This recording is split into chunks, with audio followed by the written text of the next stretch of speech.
नाम है ग्लोरी और आज की इस वीडियो में हम आप लोगों को बताने वाले हैं R S. Agarwal maths class 10 chapter number 5 exercise 5A का क्वेश्चन नंबर 32 to 40। तो चलिए बिना किसी देरी के इस वीडियो को शुरू करते हैं। सबसे पहले इसके जो पहले के क्वेश्चंस थे वहां पे हमने बहुत सारे कॉन्सेप्ट्स को कर लिया है।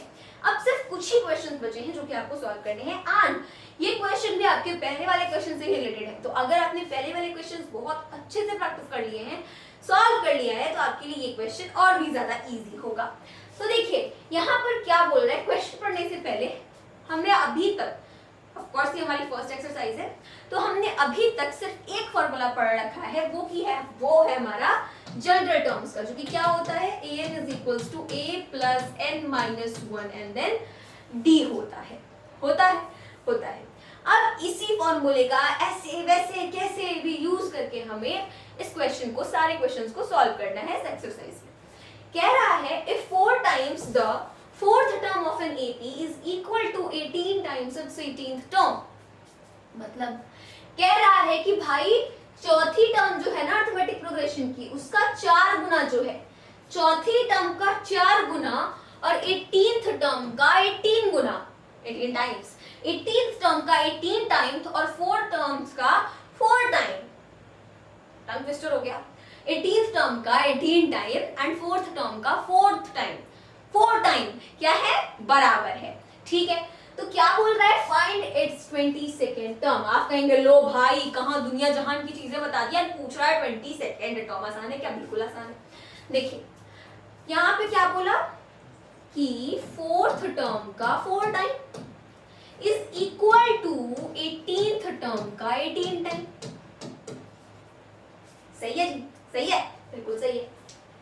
अब देखिए A4 का मतलब होता है A plus 3D, होता है, बिल्कुल होता है। A plus 3D multiply by 4 equal to 18 का मतलब होता है A plus 17D, इधर आ गया जी 18 2 9, ठीक है, तो ये आ गया 2 and then A plus 3D, ये आ गया 9 A plus 17D। अब देखिए 2A प्लस क्या होगा 6D equal to 9A plus 17, 9 जा कितना होता है भाई साहब, 153, यस, सो 153D, 2A minus 9A sorry plus 6D minus 153D, ठीक है। क्या आ गया माइनस 7A, इसको सॉल्व करिए, 153 में से 6 जाएगा, आपके पास बचेगा 147D equal to 0, minus 7 common ले लेते हैं, तो A प्लस 7 2 14 एंड 7 1 जा, माइनस 7 उधर जाएगा, 0 ही बन जाएगा। सो बेसिकली ये आपका बन गया A plus 21D is equal to what, multiply में जाके डिवाइड में, यस 0। सो कह रहा था सॉल्व करने पे, देखो जो कंडीशन बताई उस कंडीशन को फर्दर सॉल्व किया, शांति से, इज्जत और पानी से, क्या आ गया आपका A प्लस 21D आ गया, जो कि क्या है 0। ठीक है, हमसे पूछा था A प्लस 22D, क्या पूछा था, A प्लस 22 सॉरी A22 पूछा था हमसे, यानी कि 22nd टर्म पूछा था। क्या ये वही नहीं लिखा है, वही लिखा है ना, क्यों? क्योंकि जैसे कि A4 को आप A प्लस 3D लिख सकते हो, जस्ट बिकॉज कि यहाँ पर लगा A plus n minus 1D and n minus 1 मतलब 4 माइनस 1, तो हम डायरेक्टली 3 लिख देते हैं। सिमिलरली अगर ये A22 है तो इसका मतलब हुआ A प्लस 21D हुआ, एंड उसी की तो वैल्यू यहाँ पर आई है ना 0, तो इसका मतलब कि जो हमें फाइंड करना था वो आ चुका है, एंड वो क्या है, 0 है। 0 is your answer, यानी कि 22nd टर्म क्या होगी, 0 होगी। Okay, so this was the question number 32। आगे देखिए, if 10 times the 10th term of an AP is equals to 15 times its 15th term, show that its 25th term is 0। यहाँ पर आपसे बोला फाइंड करो, 0 आ गया। यहाँ कह रहा है कि ठीक है भाई, कर लिया फाइंड, ठीक है, शो करो 0 आएगा, इसका मतलब है कि 25th टर्म है 0, है ना, वो बता दिया कि भाई 25th टर्म 0 है, तुम्हारे को प्रूफ करना है। ठीक है, तो चलिए करते हैं। तो हम यहाँ पर क्या लिखेंगे, 10th टर्म का 10 times is equals to 15th term का 15 टाइम्स, राइट। 8m को हम लिख सकते हैं a प्लस 9d एंड 2 5 जा सॉरी 5 2 जा 5 3 जा, सो इधर आ गया 2 बेसिकली, यहाँ 3 है। a15 को हम लिख सकते हैं a प्लस 14d, है ना। ये हो गया 2a प्लस 18d, ये हो गया 3a प्लस 42d। तो 2a minus 3a plus 18d minus 42d equal to 0। Minus a minus, मान लिया 20 है तो 42 में से 10 गया 32, 32 में से अगेन 10 गया तो कितना आ गया 32 नहीं 22। एंड यहाँ पे 2 और हमने लिया था एक्स्ट्रा, तो वो 2 हम और जोड़ देते हैं, यू विल गेट 24, यानी कि a minus 24d equal to 0 आ गया। -1 में कॉमन ले लूं तो a plus 24d equal to 0, -1 उधर जाएगा तो ये हो जाएगा a plus 24d equal to 0। इसका मतलब होता है a25 होता है। Hence proved। आगे बढ़ते हैं। Find the common difference of an AP whose first term is 5 and the sum of its first 4 terms is half the sum of the next 4 terms। अरे मोरे मैया दादा, क्या लिख दिया यहाँ पर? कह रहा है सबसे पहले तो फर्स्ट वाली लाइन तो बहुत इजी है यार। वो बोलता है कि देख भाई, एक एपी का जो कॉमन डिफरेंस है वो हमारे को फाइंड करना है, जिसका पहला टर्म 5 है। पहला टर्म, अरे भाई मैं ये 5 क्यों लिख रही, पहला टर्म 5 है, यानी कि a जो है दोस्तों वो 5 है।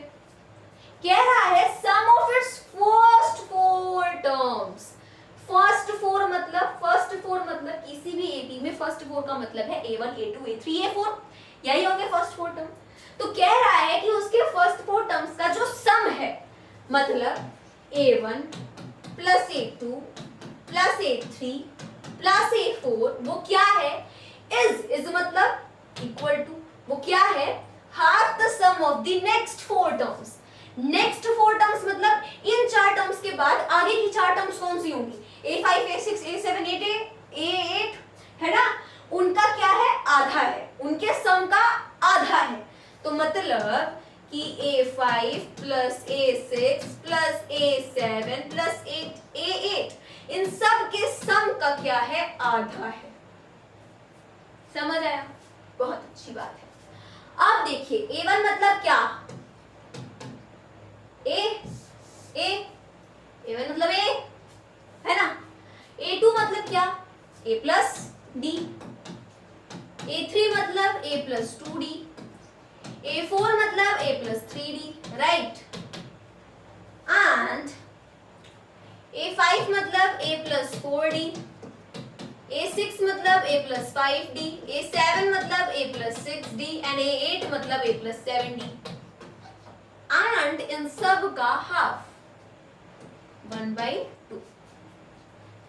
a ऐड कर देते हैं 1 2 3 4 4a, d 2d 3d कितना हो गया? 5 एंड 6 6d, ठीक 6। ये जो 2 है इसको मैं इधर भेज दूं, मल्टीप्लाई में हो जाएगा, बिल्कुल हो जाएगा। अब a 4a कर रही, उसके बाद 4d 5d 9d 9d 6d 15d 15d and 7d 22d plus 22d हुआ। ये हो गया मेरा 8a प्लस हो गया 12d, ये हो गया मेरा 4a प्लस हो गया 22d। फाइंड क्या करना था? फोकस करिएगा, फाइंड करना था हमें कॉमन डिफरेंस d। तो देखो 8a minus 4a plus 12d, सबको एक साइड कर लेते हैं ना, माइनस 22d, राइट हो गया।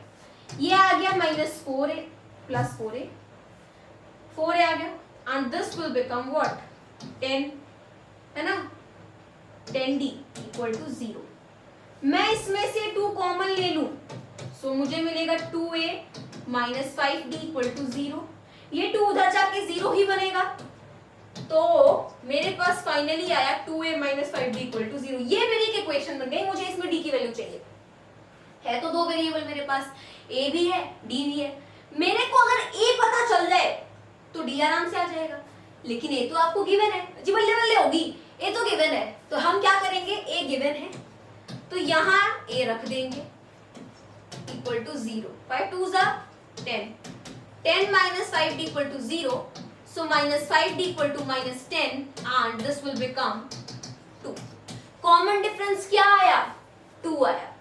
अगर आप इस कंडीशन पे रखेंगे ना तो आपको दोनों बराबर मिलेंगे, है ना। a पता है, d पता है, a1 a2 a3 a4 a5 a6 a7 a8 सब निकल जाएगा।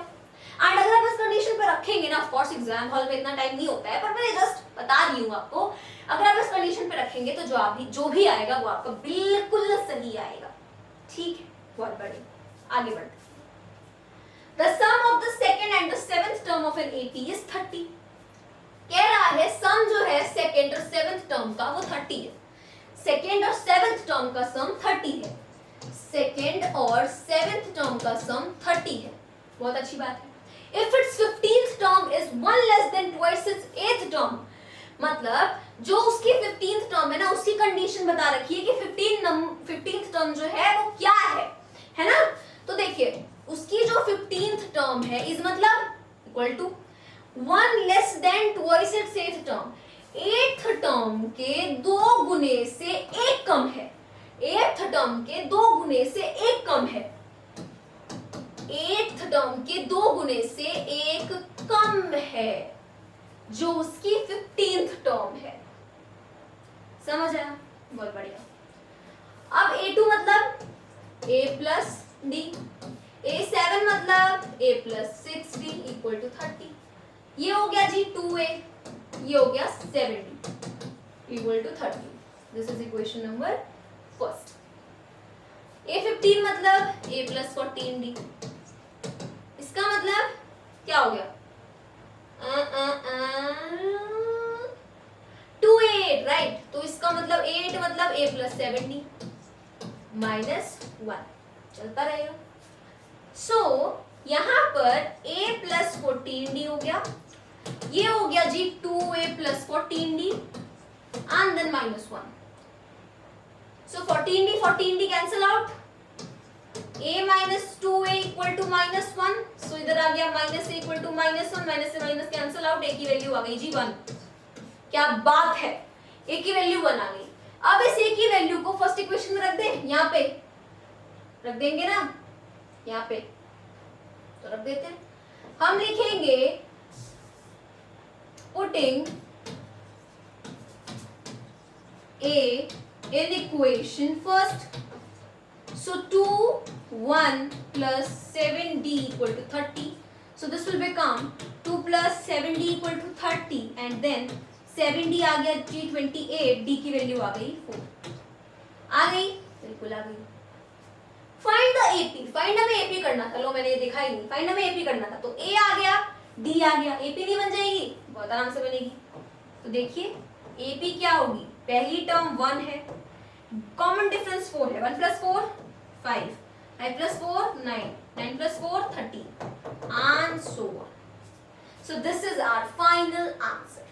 Okay, आगे का क्वेश्चन देखिए, for what value of the, ये क्वेश्चन जो है आपका थोड़ा सा डिफरेंट है, तो यहाँ से हम आगे के जो क्वेश्चन हैं वो अपनी नेक्स्ट पार्ट की वीडियो में करने वाले हैं।